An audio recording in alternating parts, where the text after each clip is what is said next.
Hello students, this is lecture number 9 of chapter matter in our surroundings और ये हमारा last video है इस चैप्टर का। इसमें हम 3 टॉपिक्स एक साथ लेंगे। How does evaporation cause cooling, why do we wear cotton clothes in summer, सब यहाँ लिखा हुआ है। Why do we see water droplets on the outer surface of a glass containing ice cold water. तो सबसे पहले मैं यहाँ पे एक आइस कोल्ड आइस है, ठीक है, दोनों में मैंने आइस ली है, इसमें भी आइस ली है, इसमें भी आइस, और मैं इसमें पानी डाल देती हूँ तो हमारा आइस कोल्ड वाटर तैयार हो जाएगा।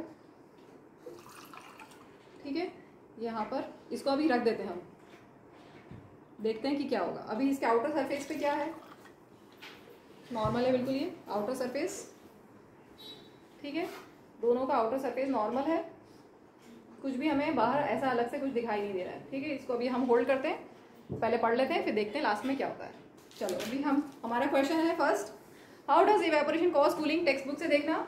In an open vessel the liquid keeps on evaporating. अगर ओपन वेसल है तो क्या होगा, सरफेस से इवेपोरेशन होता रहेगा, liquid keeps on evaporating, vaporise होता रहेगा, मतलब इवेपोरेट होता रहेगा, लिक्विड से वो वेपर में कन्वर्ट होता रहेगा without reaching boiling point.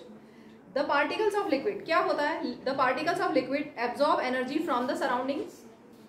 Liquid के जो पार्टिकल्स हैं वो सराउंडिंग से एनर्जी एब्जॉर्ब करेंगे to regain the energy lost during evaporation. जब इवेपोरेशन हुआ तो कुछ एनर्जी लूज की, ठीक है, तो एनर्जी कुछ लूज की तो वो सराउंडिंग से कुछ एनर्जी गेन करेंगे। तो जब सराउंडिंग से एनर्जी गेन की तो क्या होगा, सराउंडिंग का टेम्परेचर कम हो जाएगा। This absorption of energy from the surroundings make the surrounding cool. समझ में आया? एक बार फिर से, जब इवेपोरेशन होता है तो क्या होगा, इवेपोरेशन में क्या हुआ, particles of the liquid absorb energy from the surroundings, क्यों, to regain the energy loss during evaporation. जब इवेपोरेशन हुआ, इवेपोरेशन प्रोसेस में एनर्जी लॉस हुआ, ठीक है, एनर्जी लॉस हुआ, तो वो जो एनर्जी लॉस हुआ उस एनर्जी को रीगेन करने के लिए वो सराउंडिंग से एनर्जी गेन कर लेंगे। तो सराउंडिंग से एनर्जी गेन की तो सराउंडिंग का टेम्परेचर कम हो गया।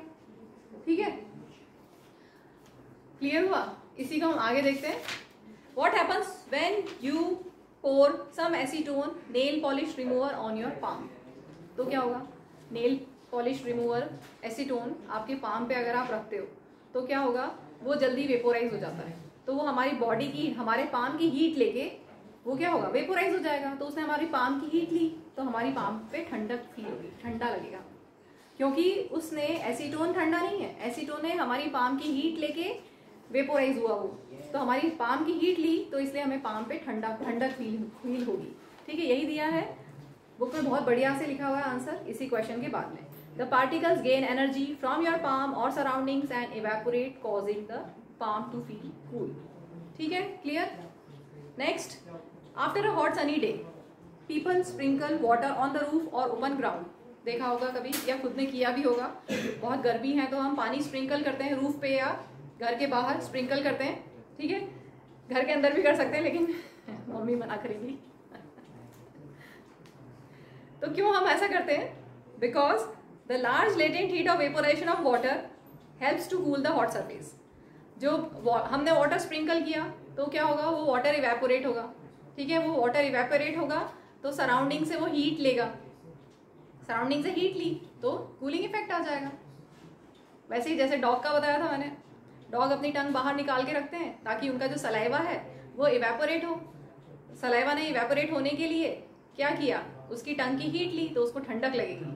ठीक है, can you cite some more examples from daily life where we can feel the effect of cooling due to evaporation. तो अभी ये चैप्टर जब भी आप पढ़ रहे होंगे तो नॉर्मली इसी सीजन में पढ़ते हैं हम, मई में। ठीक है, सबके यहाँ मटका रखा हुआ है, ठीक है, तो मटके में पानी ठंडा होता है। तो मटके में क्या जादू है, मैजिक है कि पानी ठंडा हो रहा है। तो मटके में पानी ठंडा क्यों हो रहा है, क्योंकि मटका अर्दन पॉट मिट्टी से बना हुआ है। ठीक है, तो जो मिट्टी से पॉट बने होते हैं उनमें माइन्यूट पोर्स होते हैं, बहुत छोटे छोटे होल्स होते हैं, माइन्यूट पोर्स, तो उनसे पानी बाहर आता रहता है कंटिन्यूसली। ठीक है, तुमने देखा होगा मटके का जो आउटर सरफेस है वो गीला रहता है, क्यों, पानी कहाँ से आया, जो माइन्यूट पोर्स है अर्दन पॉट में उसमें से पानी निकल के बाहर सरफेस पे आ रहा है। ठीक है, अब वो जो पानी बाहर आ रहा है वो क्या होगा, इवेपोरेट होगा, वाटर इवेपोरेट होगा naturally without reaching boiling point, वो इवेपोरेट हो जाता है, मतलब वाटर से वाटर वेपर बन जाता है। तो वाटर से वाटर वेपर बनने के लिए वो जो अंदर का पानी है ना उसकी हीट लेता है, अंदर जो पॉट के अंदर पानी है ना, उसकी हीट लेता है, तो अंदर पानी की हीट कम हो जाती है, हीट कम हो गई मतलब ठंडा हो गया। तो ऐसे इवेपोरेशन से क्या हुआ, कूलिंग इफेक्ट आया। ठीक है, ये हमारा हो गया। अब हम देखते हैं next topic, why should we wear cotton clothes in summer. Summers में, during summer we perspire more, sweating, perspire mean sweating, हमें स्वेटिंग ज्यादा होती है because of the mechanism of our body which keeps us cool. Sweating ज्यादा होगी तो क्या होगा, स्वेटिंग ज्यादा होने से, पसीना ज्यादा आने से, वो जो पसीना है वो इवेपोरेट होगा, वो इवेपोरेट होगा तो हमारी बॉडी की हीट लेगा, हमारी बॉडी की हीट ली तो हमें ठंडक लगेगी। ठीक है, we know that during evaporation the particles at the surface of liquid gain energy from the surrounding or body surface and change into vapor. Clear? The heat energy equal to latent heat of vaporization is absorbed from the body leaving the body cool.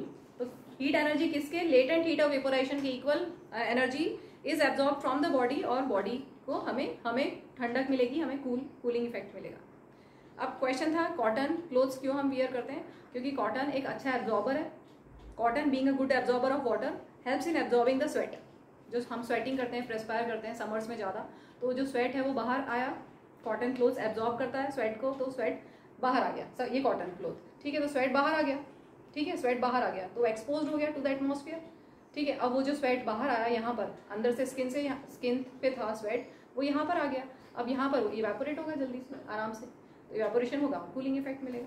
ठीक है, for easy evaporation. अब next question है last वाला, Why do we see water droplets on the outer surface of a glass containing ice cold water? तो अब हमारा ये ice cold water, अब देखें,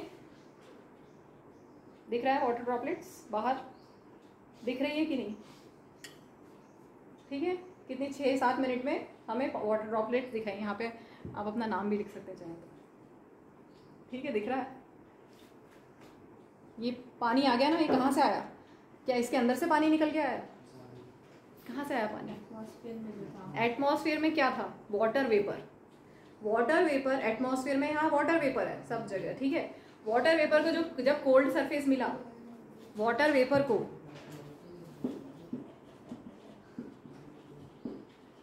जब कोल्ड सरफेस मिला तो क्या हुआ, वाटर वेपर का स्टेट चेंज हो गया, वो वाटर में कन्वर्ट हो गया, वाटर ड्रॉपलेट्स में। यहाँ पर हमें वाटर ड्रॉपलेट्स दिखाई दी, कंटेनर के, ग्लास के बाहर, दोनों में वाटर ड्रॉपलेट्स दिखाई दे रही हैं। तो एयर में जो वाटर वेपर था, उसको जब कोल्ड सरफेस मिला, तो उसने अपना स्टेट चेंज किया, वाटर वेपर से वो वाटर ड्रॉपलेट्स में कन्वर्ट हो गया, and this process is known as condensation.